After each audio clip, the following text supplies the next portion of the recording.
Welcome to the Human Nature Channel. I'm your host, Alex Tamsula, and what am I doing here besides playing with this thing?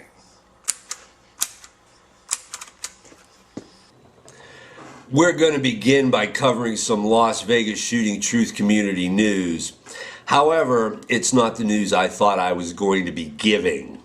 Here it is, 5x5 News. Mike Turber's YouTube channel has been taken down. I, for one, am not happy about this. I consider Mike a friend. He's been good to me by praising my YouTube channel in his live chats.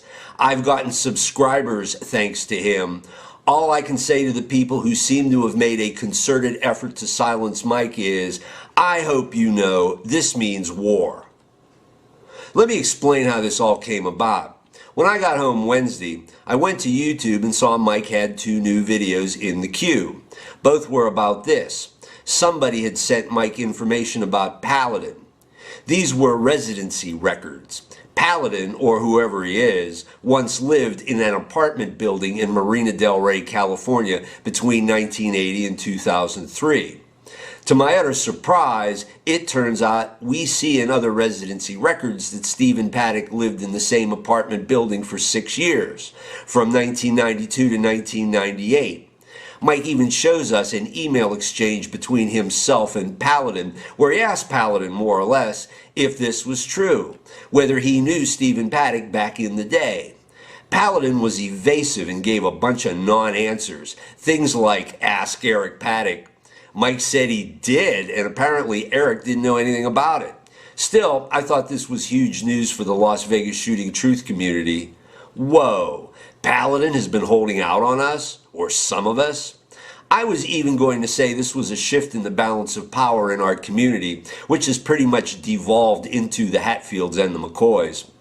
Then I get up Thursday morning to rewatch Mike's first Paladin video, just to make sure I had my facts straight.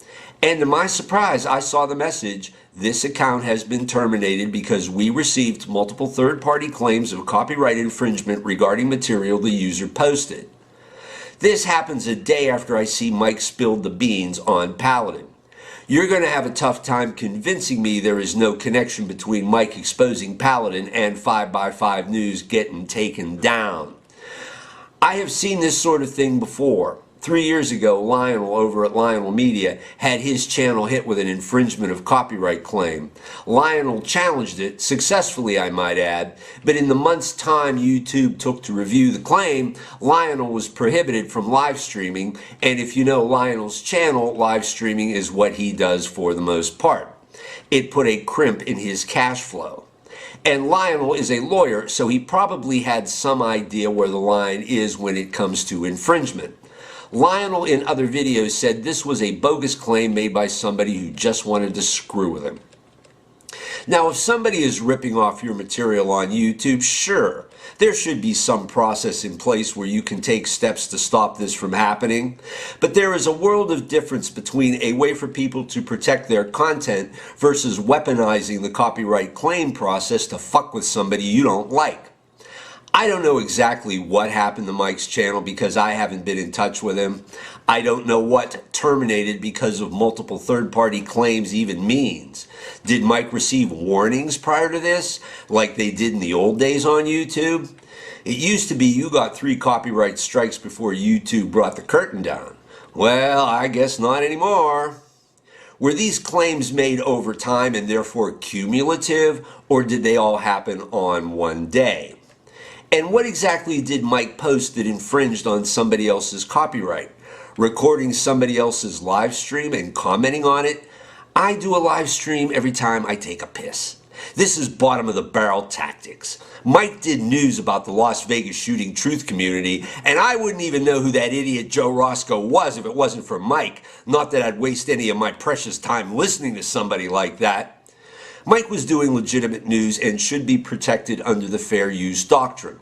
So, I'm saying it's pretty clear Mike has been hit with a bogus claim by people who have probably used other people's copyrighted material for their own purposes and gotten away with it because nobody bitched.